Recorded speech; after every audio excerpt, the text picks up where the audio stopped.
Bismillahirrahmanirrahim. Assalamualaikum warahmatullahi wabarakatuh. Alhamdulillah. Alhamdulillahilladzi bi ni'matihi tatimmus shalihat. Wassalatu wassalamu ala sayyidina wa habibina wa maulana Muhammadin wa ala alihi wa ashabihi wa man tabi'ahum bi ihsanin ila yaumil qiyamah. Subhanaka la ilma lana illa ma 'allamtana innaka antal alimul hakim. Rabbana 'allimna ma yanfa'una wanfa'na bima 'allamtana wa zidna 'ilma. Rabbi shrah li sadri wa yassir li amri wahlul 'uqdatam min lisani yafqahu qawli. Ikhwatul iman, jamaah kaum muslimin wal muslimat, teman-teman yang dimuliakan oleh Allah Subhanahu wa taala.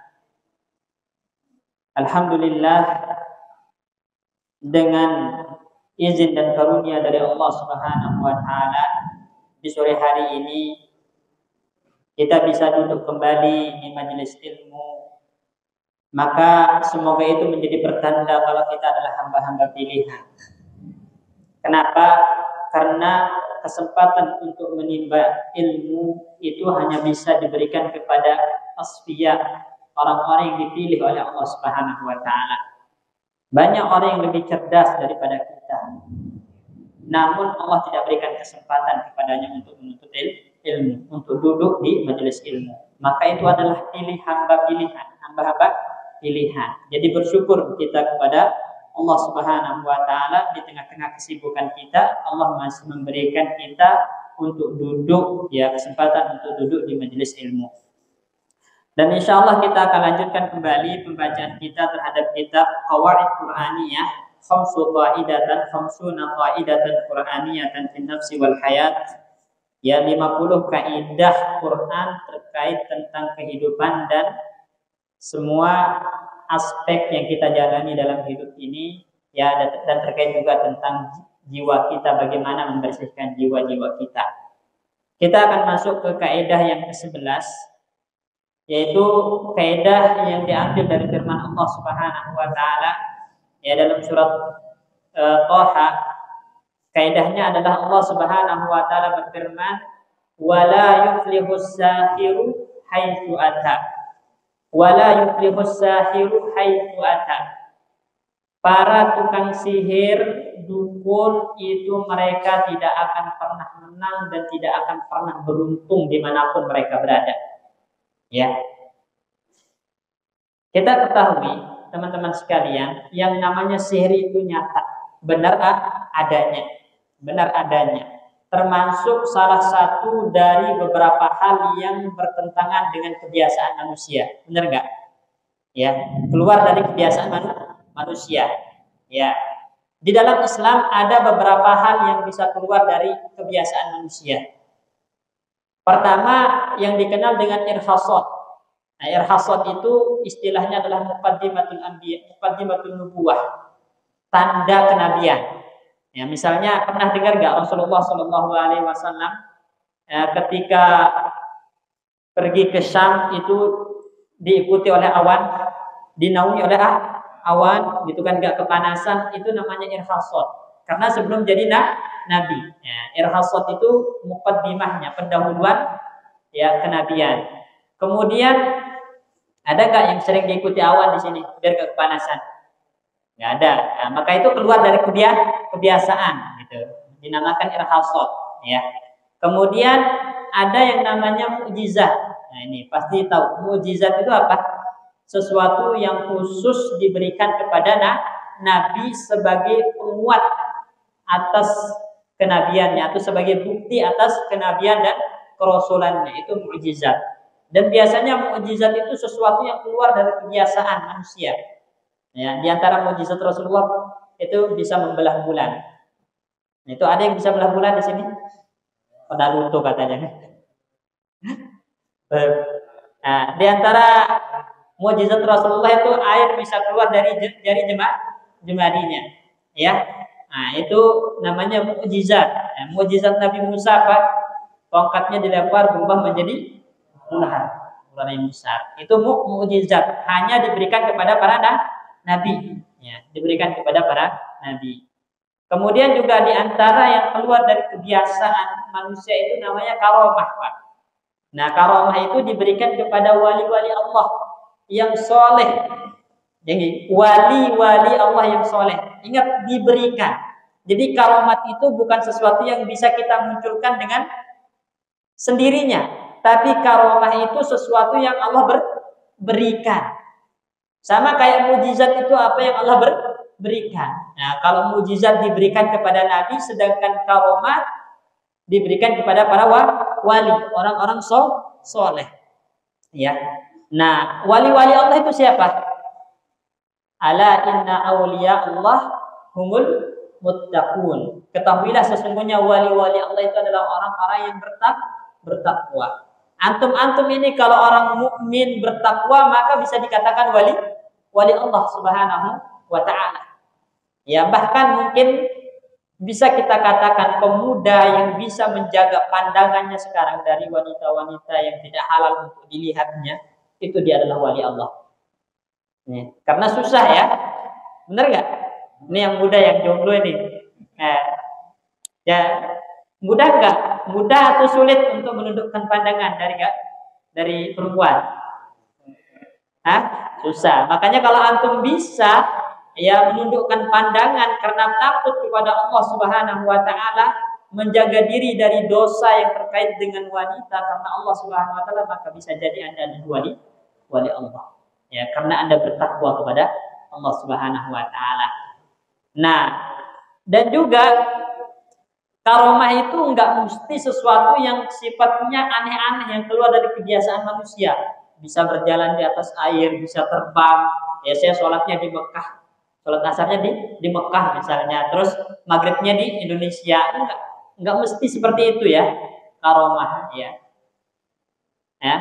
Karomah itu kalau kita istiqomah dalam ketaatan, istiqomah melakukan amal soleh itu karomah. Makanya Hujjatul Islam, ya, Al-Imam Al-Ghazali. Kemudian juga Syekhul Islam Ibnu Taimiyah mengatakan a'zamul karamah al-istiqomah. Sebesar-besar karomah yang Allah berikan kepada hamba itu adalah istiqomah dalam ketaatan. Ya. Jadi jangan pengen punya karomah bisa terbang, bisa apa, itu bisa membuat fitnah ya. Nah, minta keistiqomahan di dalam ketaatan kepada Allah Subhanahu wa taala, karena itu sebesar-besar karomah. Makanya ya Al-Hasan Al-Basri ya rahimahullahu taala itu senantiasa berdoa, Allahumma anta rabbuna farzuqna al-istiqamah. Ya Allah, Anda adalah Rabb kami, Tuhan kami, maka rezekikan kepada kami keistiqomahan. Jadi yang diminta apa?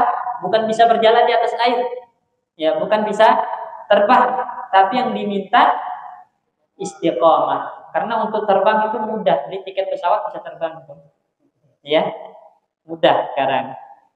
Baik, sholat di Mekah juga mudah kalau ada uangnya ya. Baik. Nah, jadi ini namanya apa? Karomah, dan itu khusus untuk wali-wali Allah, untuk orang-orang soleh. Kemudian yang keempat itu ada nama ma'unah, namanya ma'unah. Nah, ma'unah ini bisa diberikan kepada keumuman kaum muslimin.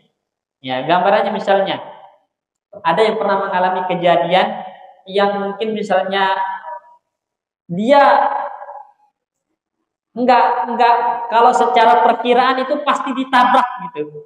Ya, tapi entah kenapa dia selamat. Nah, itu. Tapi kalau secara perkiraan, secara akal, secara hitung-hitungan matematikanya misalnya ya, itu enggak mungkin ngelak, pasti kena tabrak. Tapi entah kenapa dia bisa selamat. Nah, itu namanya ma'unah, teman-teman. Itu bisa jadi pertolongan dari Allah karena 1-2 amal soleh yang kita lakukan. Ya. Dan kita mungkin kadang mengalaminya. Ma'unah itu enggak mesti kayak tadi ya, selamat dari tabrakan atau apa. Ketika kita dalam kesulitan, tiba-tiba Allah berikan solusi, mendatangkan sesuatu yang membuat kita terlepas dari kesulitan tersebut, maka itu juga ma'unah, ya. Dan ma'unah ini itu karena amal soleh yang kita lakukan. Wallahu fi aunil abdi, maka al-abdu fi auni akhi. Dalam hadis, Allah itu senantiasa membantu seorang hamba selama hamba itu membantu saudaranya. Ya. Al-jaza' min jinsil amal. Ya, balasan itu tergantung bagaimana amal kita. Kemudian yang kelima, ada namanya istidraj. Nah, istidraj ini sesuatu yang keluar dari kebiasaan manusia tapi buruk, tercela. Contohnya apa? Ada orang nggak sholat, ya. Ada orang nggak sholat, ya, kufur kepada Allah, tapi di mata manusia dia punya kesaktian, misalnya ya, bisa ini bisa itu namanya istidraj, kayak yang dimiliki Dajjal.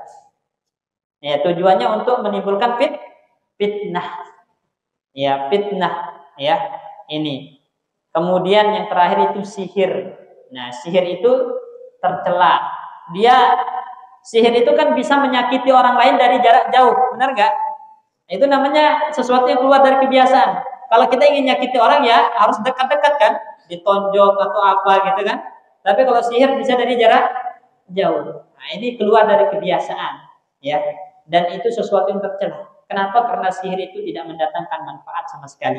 Semua di balik sihir itu adalah mudarat. Makanya Allah katakan, la yuflihus sahiru haitsu ata. Tukang sihir, dukun itu tidak akan pernah Tidak akan pernah beruntung, tidak akan pernah menang dimanapun dia berada. Ya. Baik. Jadi kaidah ini atau potongan ayat ini menjelaskan kepada kita tentang bagaimana kita harus bersikap kepada tukang sihir dan dukun. Ya, terlebih di zaman ini. Di zaman ini perdukunan tukang sihir itu diagung-agungkan, Pak. Benar nggak? Ya, diagung-agungkan. Ya, bahkan dijadikan tontonan, ada tayangan khususnya di televisi. Ya, punya kesaktian bisa menyembuhkan ini itu misalnya. Akhirnya ramai orang datang mempercayainya. Padahal di dalam Al-Quran Allah ingatkan kita, tukang sihir itu tidak akan pernah menang, tidak akan pernah beruntung. Gitu.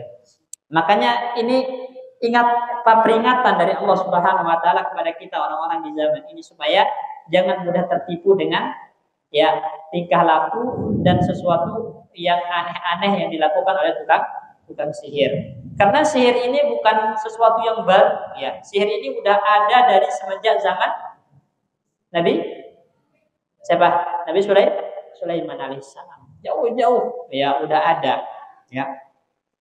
Di dalam ayat yang lain Allah katakan dalam surat Yunus 77, "Wala yuflihus sahirun," kata Allah. Sesungguhnya orang-orang yang melakukan sihir itu tidak akan pernah beruntung, tidak akan pernah menang, ya.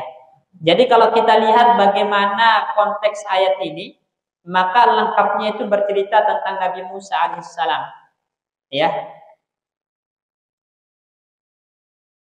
Tatkala Fir'aun ya mengumpulkan para tukang sihir dari semua penjuru negerinya. Lalu dipertemukan dengan Nabi Musa alaihissalam, maka mereka berkata, qalu ya Musa imma an tulqiya wa imma an nakuna awwala man alqa. Wahai Musa, kamu duluan yang melempar tongkatmu atau kami yang melempar lebih dulu? Maka Nabi Musa mengatakan, qala bal alqu. Ya, kamu aja duluan, kalian aja duluan, lempar tongkat kalian. Fa idza hibaluhum wa isiyuhum yukhayyalu ilaihi min sihrihim annaha tas'a. Jadi tiba-tiba tongkat dan tali yang dilempar oleh tukang sihir itu terlihat seperti ular ya yang berjalan di mata Nabi Musa alaihissalam. Fa'awjasa fi nafsihi hifatan Musa. Maka di dalam hati Nabi Musa itu ada rasa takut. Ya, ada rasa takut dan ini takut tabi'i. Takut tabi'i. Jadi takut kepada binatang buas itu namanya takut yang tabi'i, takut yang merupakan tabiat manusia. Jadi nggak apa-apa kita takut sama binatang buas, ya. Jangan bilang syirik ya. Ya, memang ada takut yang syirik, ada takut yang syirik. Ya. Ada takut yang syirik, ada takut yang merupakan tabiat manusia. Nah, takut kepada binatang buas itu tabiat. Ya, ini. Baik. Ya, jadi Musa di dalam hatinya ada rasa takut. Maka Allah katakan, la tahab innaka antal a'la. Wahai Musa, jangan takut, kata Allah. Sesungguhnya kamu yang akan menang. Wa alqi ma fi yaminika. Lemparkan apa yang ada di tangan kananmu.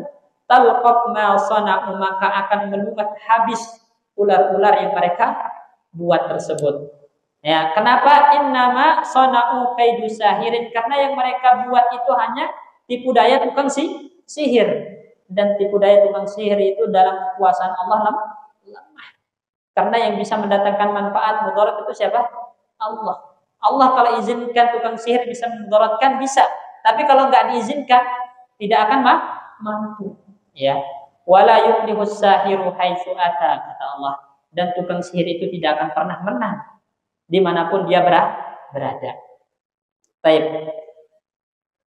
Berdasarkan ayat ini, ya teman-teman sekalian, rahimani wa rahimakumullah, kita bisa mengetahui bahwasannya perbuatan sihir itu masuk dalam kategori kekufuran. Perbuatan kufur, ya. Kenapa? Karena di dalam ayat yang lain, misalnya dalam Al-Baqarah, Allah Subhanahu wa taala berfirman, "Wa ma kafara Sulaiman walakinna asyayatin kafaru yu'allimuna an-nasa as-sihra." Nabi Sulaiman itu tidak kafir, tapi yang kafir itu para syaitan yang mengajarkan kepada manusia sihir. Jadi yang ngajarin sihir itu siapa? Setan, ya kan? Makanya tukang sihir itu nggak akan terlepas dari bantuan jin, bantuan syaitan. Nah, dari sini kita bisa mengetahui perbuatan sihir itu adalah perbuatan kufur. Ya. Kalau di dalam Islam, ya, kalau hukum Islam ditegakkan, hukuman bagi tukang sihir itu adalah darbatun fil unuq, dipenggal lehernya. Ya, tanpa diminta taubat. Tahu kenapa? Karena kerusakan yang ditimbulkan tukang sihir itu sangat besar. Tidak ada manfaatnya sama sekali. Hanya mendatangkan mudarat. Ada nggak dukun yang mendatangkan manfaat? Yang namanya dukun itu apa? Dukun santet, menyakiti orang. Gitu. Ya.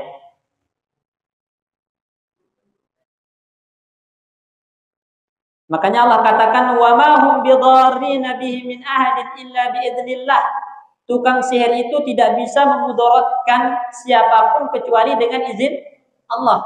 Nah, jadi sihir itu sebenarnya sesuatu yang nyata, sesuatu yang lemah, tidak bisa mendatangkan mudarat kecuali kalau Allah menghendaki. Nah, makanya kita umat Islam itu diperintahkan untuk membentengi diri. Ya. Ada namanya Hisnul Muslim, bentengnya seorang Muslim. Apa itu? Zikir pagi petang. Zikir pagi petang.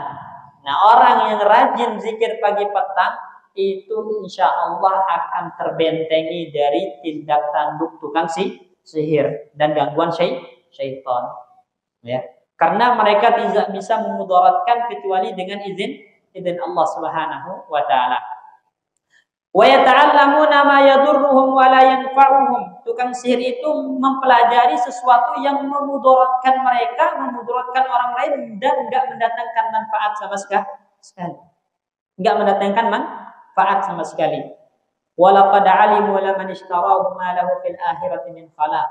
Dan mereka telah tahu bahwasanya orang-orang yang mempelajari sihir itu di akhirat tidak punya bagian. Maksudnya mereka nggak punya kebaikan sama sekali di akhirat. Yang dibawa itu cuma dosa, kumpulan dosa. Ya, makanya seburuk-buruk ya apa yang mereka amalkan adalah perbuatan sihir tersebut. Ini. Jadi pertama, sihir itu apa? Perbuatan yang kufur. Dan pelakunya bisa dihukumi kafir. Ya, kalau dalam hukum Islam, bila syariat Islam ditegakkan, tukang sihir itu hukumnya dipenggal lehernya. Nah, ini. Cuman negara kita kan nggak menegakkan hukum Islam. Bahkan dukun punya apa? Punya persatuannya. Punya persatuannya. Baik. Kemudian yang kedua, ya, Al-Qur'an itu banyak menegaskan kepada kita bahwasannya orang-orang yang melakukan sihir itu la yuflihu, tidak akan pernah beruntung, tidak akan pernah menang. Nah, kalau kita perhatikan redaksi la yuflihu di dalam Al-Qur'an, rata-rata itu diperuntukkan untuk orang-orang kafir. Rata-rata itu diperuntukkan untuk orang kafir. Maka dari sini para ulama mengatakan perbuatan sihir itu adalah kekufuran. Kenapa? Karena Allah seringkali menggunakan redaksi la yuflihu untuk orang-orang kafir, dan itu dipakai juga untuk orang-orang tukang sihir. Berarti perbuatan sihir dan tukang sihir itu adalah kufur. Nah, misalnya Allah katakan tentang orang-orang Nasrani, mereka mengatakan qalu ittakhadallahu walada. Ya, orang-orang Nasrani itu mengatakan Allah memiliki anak. Subhanahu, maha suci Allah. Allah tidak memiliki anak. Kenapa? Huwal ghani, karena Allah itu maha tidak butuh kepada makhluknya. Ya, manusia itu butuh kepada anak, tapi Allah enggak butuh kepada makhluk. Jadi jangan samakan Allah dengan manusia. Karena Allah itu huwal ghani, Allah itu maha kaya, maha tidak butuh dengan selainnya. Ini. Lahu ma fis samawati wa ma fil ardh. Milik Allah apa yang ada di langit dan apa yang ada di bumi. In 'indakum min sultanin bihadza. Nah, kalian tidak memiliki kekuasaan tentang ini. Ataquluna 'ala Allahi ma la ta'lamun. Apakah kalian berbicara tentang Allah dengan sesuatu yang kalian tidak ketahui? Nah, jadi mereka mengatakan Allah punya anak, ini kan berbicara tentang Allah dengan sesuatu yang mereka tidak miliki ilmu. Ya, pertanyaannya, ada yang pernah melihat Allah? Enggak. Ada yang pernah melihat seperti sesuatu yang semisal Allah? Enggak pernah kan? Lalu bagaimana kita bisa mensifati Allah dengan memiliki anak kalau begitu? Karena kita enggak pernah melihatnya. Berarti pada saat itu kita berbicara tentang Allah tanpa ilmu. Kalau saya mengatakan Pak Bayu punya anak, karena saya tahu misalnya ya, beliau pernah cerita dan saya juga melihatnya. Jadi nggak masalah kalau kita katakan dia punya anak. Nah, pertanyaannya, kalau Anda mengatakan Allah punya anak, pernah nggak lihat Allah? Pernah ketemu sama Allah? Pernah lihat yang semisal dengan Allah? Kok bisa mensifati Allah punya anak? Kalau enggak, berarti kalian berbicara tentang Allah tanpa ilmu, dan itu ditegaskan oleh Allah. Ataquluna 'ala Allahi ma la ta'lamun. Apakah kamu berbicara tentang Allah dengan sesuatu yang kalian tidak miliki ilmu? Ya, maka qul innal ladzina yaftaruna 'ala Allahi al-kadhiba la yuflihun. Orang-orang yang membuat kedustaan tentang Allah, berarti mereka berdusta tentang Allah karena mengatakan Allah punya anak. Ya, maka orang-orang yang berdusta tentang Allah ini la yuflihun, tidak akan pernah beruntung. Di sini Allah menggunakan redaksi la yuflihun untuk orang-orang kafir. Ya. Di dalam ayat yang lain, faman azlamu mimman iftara 'ala Allahi kadhiba. Siapa yang lebih zalim daripada orang-orang yang melakukan kedustaan atas nama Allah atau mendustakan ayat-ayat Allah? Innahu la yuflihul mujrimun. Sesungguhnya orang-orang yang kafir, yang berdosa dengan kedustaannya atas nama Allah itu tidak akan pernah beruntung. La yuflihul mujrimun. Kalau di Al-Qur'an itu banyak sekali Allah menggunakan redaksi la yuflihu, dan itu diperuntukkan untuk orang-orang kafir. Maka dalam ayat ini juga Allah peruntukkan untuk tukang sihir. Itu menunjukkan kepada kita kalau perbuatan sihir itu adalah kufur dan pelakunya adalah kafir. Ya. Jangan coba-coba untuk belajar jadi tukang sihir. Ya. Sebenarnya bukan sesuatu yang mengherankan. Ya, tukang sihir, adanya tukang sihir, kemudian hal-hal aneh yang dilakukan tukang sihir itu bukan sesuatu yang mengherankan. Karena itu udah biasa, udah ada dari zaman dulu. Yang mengherankan itu adalah kok ada orang yang beriman tapi percaya dengan tukang sihir. Kemudian ikut meramaikan acara tukang sihir. Itu yang mengherankan. Padahal dia sendiri baca di Al-Quran, la yuflihus sahiru haitsu ata. Tukang sihir itu tidak akan pernah beruntung dimanapun. Ini dibaca di dalam Al-Quran. Orang beriman yang baca, tapi kok masih ikut? Ya, masih ikut apa? Meramaikan acara-acara tukang sihir. Ya, ini ya. Yang pernah ke pasar, misalnya pasar-pasar kan ada acara-acara apa namanya? Ya itulah, ya akrobat atau apa gitu kan, debus dan semacamnya. Itu rame kan?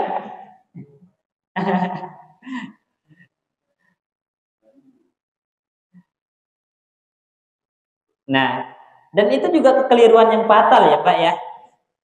Berobat ke tukang sihir itu kekeliruan yang fatal. Kenapa? Karena kita baca di dalam Al-Quran itu, sihir itu la yuflihus sahiru haitsu ata. Tukang sihir tidak mendatangkan manfaat.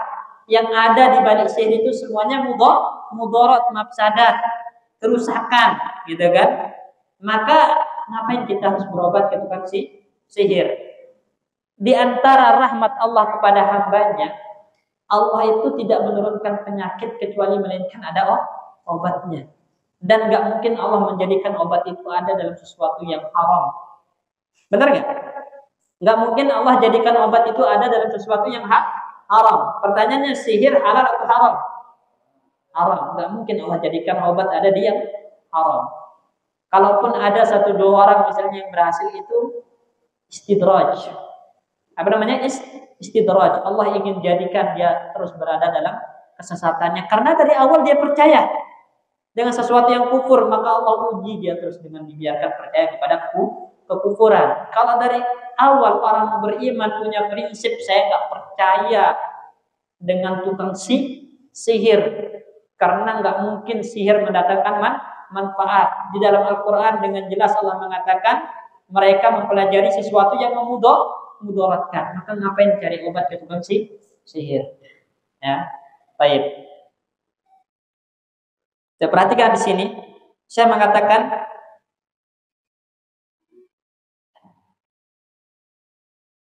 inna mururul insan bi halatin mardiyatin sa'bah, halatin nafsiyatin syadidah, la yubihu lahu bi halin an yarudda hadha as-suq al-kasidah, suqus sahar. Ya.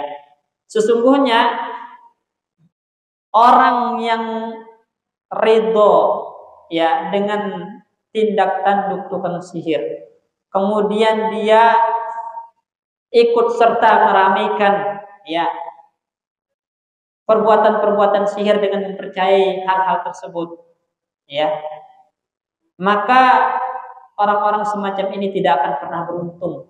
Kenapa? Karena tukang sihir tidak pernah beruntung. Maka orang-orang yang ikut serta yang mengakui mereka juga tidak akan pernah beruntung. Kenapa kita harus mencari sesuatu yang merugikan, gitu kan? Allah Subhanahu wa taala itu adalah Rabb kita yang Maha Pengasih, gitu kan? Dan Allah dalam hadis, dan Allah melalui hadisnya, melalui lisan Nabi mengatakan, likulli da'in dawa, setiap penyakit itu ada obatnya. Fa idza usiba dawa'ud da' bara'a bi idznillah azza wa jalla. Kalau obat itu ya mengenai penyakit tadi, ya cocok untuk menyembuhkan penyakit tersebut, maka Allah pun akan menghilangkan penyakit tersebut dengan izin. Kan jadi lihat, siapa yang bisa menghilangkan penyakit? Allah. Ya, Allah. Lalu kenapa kita ke tukang sihir yang Allah katakan mereka itu hanya mendatangkan kerusakan? Kalau cari kesembuhan kemana? Allah. Minta kepada Allah Subhanahu wa taala. Lakukan dengan cara yang mubah, yang dibenarkan oleh Allah Subhanahu wa taala. Kita tidak menafikan ya. Yang namanya berobat itu dianjurkan. Tapi berobat dengan sesuatu yang secara akal itu bisa menyembuhkan. Secara kajian ilmiah itu bisa menyembuhkan. Obat-obat dokter itu kan ada kajian ilmiahnya, bisa menyembuhkan dengan izin Allah Subhanahu wa taala. Kalau tukang sihir itu kayak batu ditempelin sembuh gitu, kayak dulu kan yang rame apa?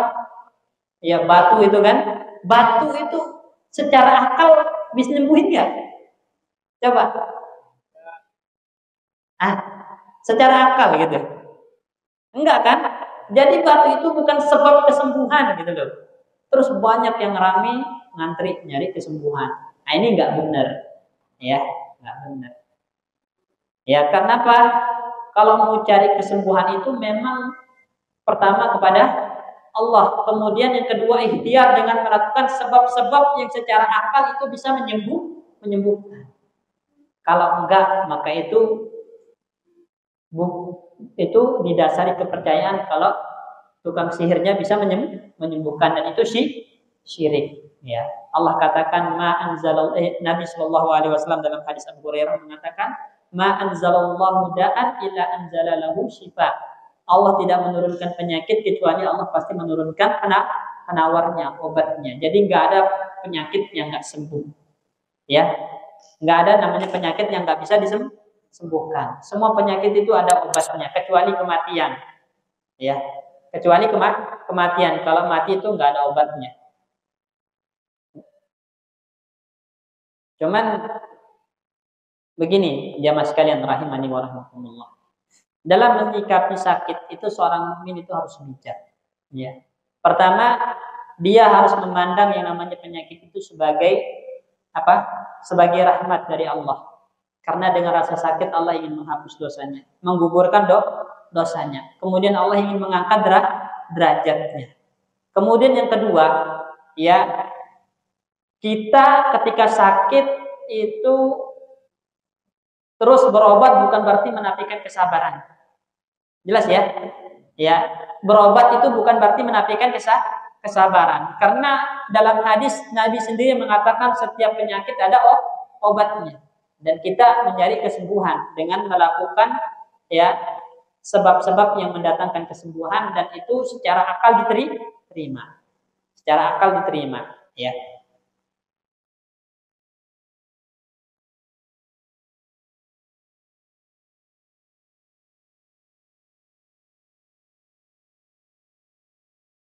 Nah, coba perhatikan di sini.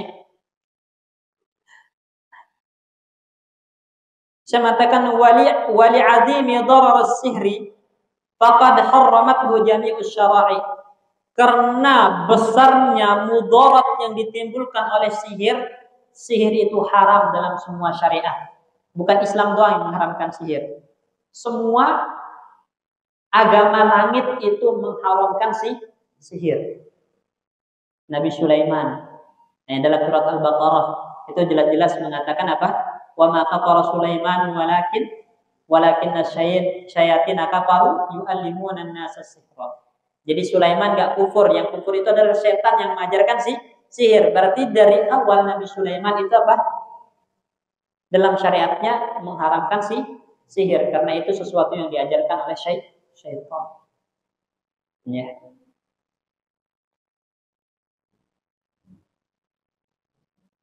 Jadi nggak ada syariat dari agama samawiyah, agama langit yang membolehkan sihir. Ya, lalu setelah kita yakin bahwasanya sihir itu tidak mendatangkan kebaikan, sihir itu mendatangkan kemudaratan, maka kok masih ada di antara kita yang percaya dengan tukang sihir.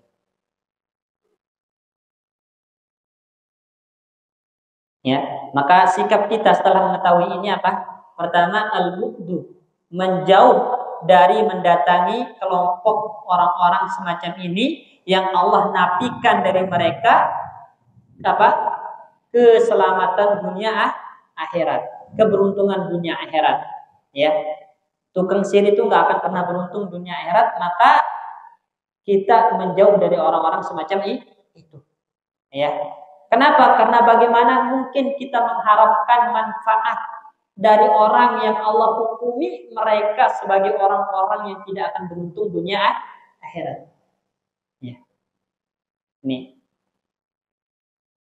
Mereka adalah orang-orang rugi dunia akhirat. Kemudian yang kedua, setelah kita tahu sihir itu berbahaya, ya, mudarat semua isinya dan kufur, maka waspada. Jangan pernah berpikir untuk mempelajari sihir, karena ada orang-orang yang berusaha untuk membenarkan perbuatan-perbuatan tersebut. Ya, misalnya supaya dapat cewek gitu kan, main pelet. Nah, begitupun sebaliknya, yang perempuan supaya tampak cantik ya, terus menawan pakai susuk dan semacamnya. Ini nggak boleh. Jangan pernah berpikir untuk melakukan hal tersebut, karena yang namanya perbuatan-perbuatan semacam itu tidak mendatangkan kebaikan, melainkan mendatangkan mudarat. Saya punya seorang teman yang dulu ya di antara keluarganya waktu muda ada yang pakai susuk. Setelah tua itu dia nggak pernah bisa tenang hidupnya, merasa dihantui, merasa ditekan dan seterusnya, efek dari susuknya. Jadi dia was-was, pokoknya nggak tenang, nggak bisa tidur dan semacamnya. Ya, karena pasti ujung-ujung dari perbuatan sihir itu akan mendatangkan mudarat. Antum juga contoh, ada orang-orang yang mencari kekayaan instan itu, pakai apa namanya itu? Pesugihan. Pasti ada yang dikorbankan. Ya, pasti ada yang dikorbankan. Ya. Ini karena yang namanya sihir itu selalu mendatangkan mudarat. Tidak ada yang namanya manfaat. Ya, mudarat yang lebih besar. Maka jangan pernah berpikir untuk belajar jadi tukang sihir atau mendatangi tukang sihir atau percaya kepada tukang sihir, karena Allah sendiri mengatakan sihir itu semuanya adalah kemudaratan. Ya, Allah katakan ya, wattaba'u ma tatlu syayatinu ala mulki Sulaiman. Ya, mereka mengikuti apa yang dibacakan oleh syaitan.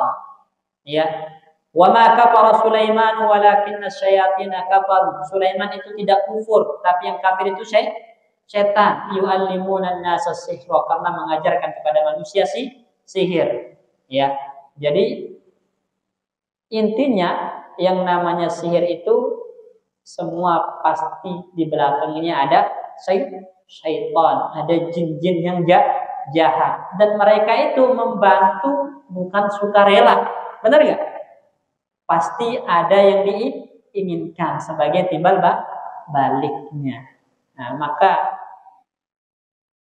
yang paling besar ya timbal balik yang diinginkan oleh syaitan dari pelaku sihir adalah menggadaikan iman. Menggadaikan iman. Makanya tukang sihir itu Pak nggak mungkin orang-orang yang beriman. Ya, kalaupun misalnya kelihatan sholat, mereka itu sholat bisa jadi dalam keadaan berhadas. Ya, bukan dalam keadaan suci. Ya. Bahkan di antara mereka ada yang diperintahkan oleh jinnya itu untuk nulis Al-Quran dengan darah haid. Ya, sebagai bentuk penghinaan kepada Al-Quran supaya mereka mendapatkan pelayanan yang super dari jinnya. Pasti ada timbal balik yang diinginkan, dan yang paling besar itu adalah menggadaikan iman tadi. Menggadaikan iman, maka waspada ya. Ya, jangan percaya kepada tukang sihir, karena sihir itu semua isinya adalah kekufuran kepada Allah Subhanahu wa taala.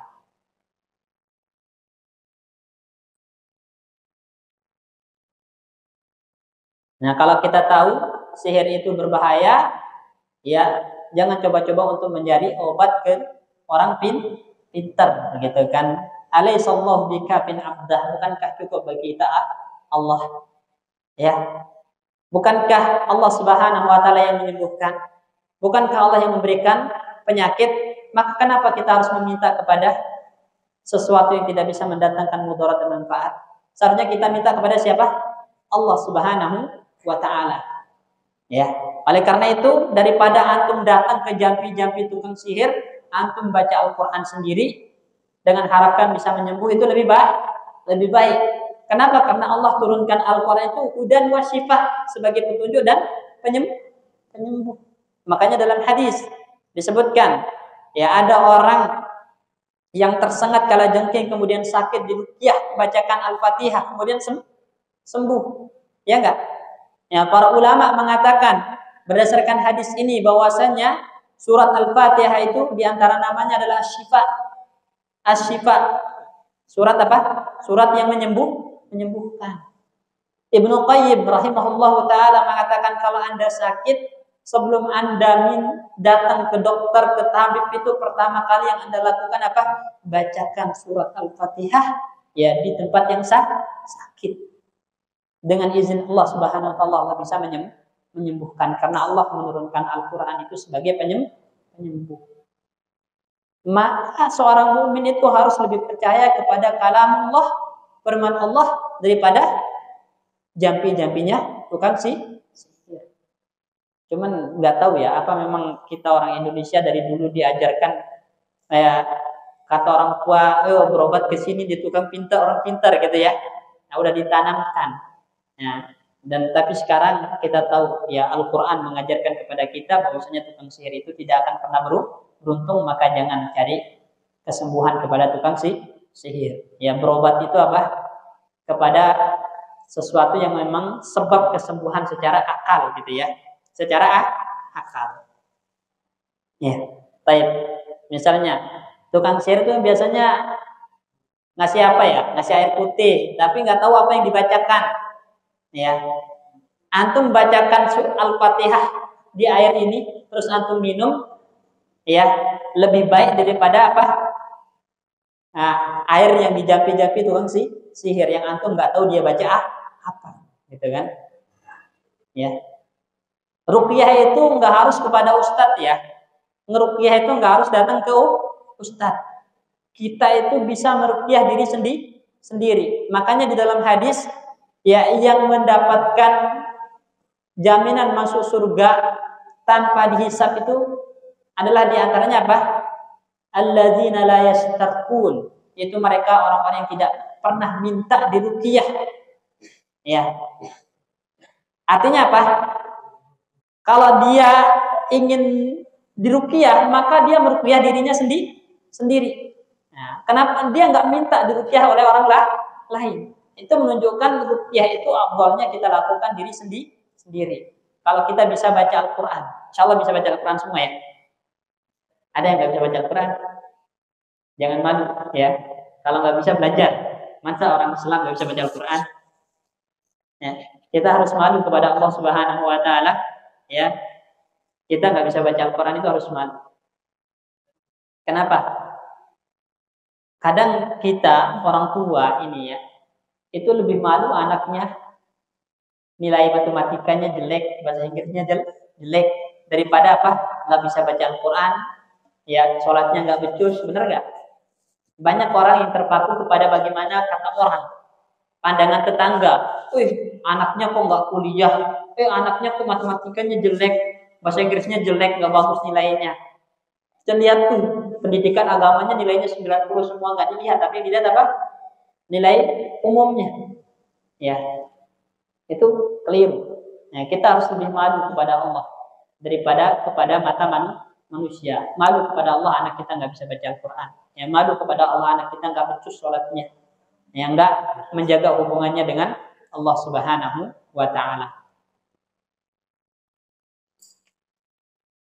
Baik, kalau kita simpulkan teman-teman sekalian, jadi kesimpulannya apa? As-sihru tijaratun kasidah fid dunya wal akhirah.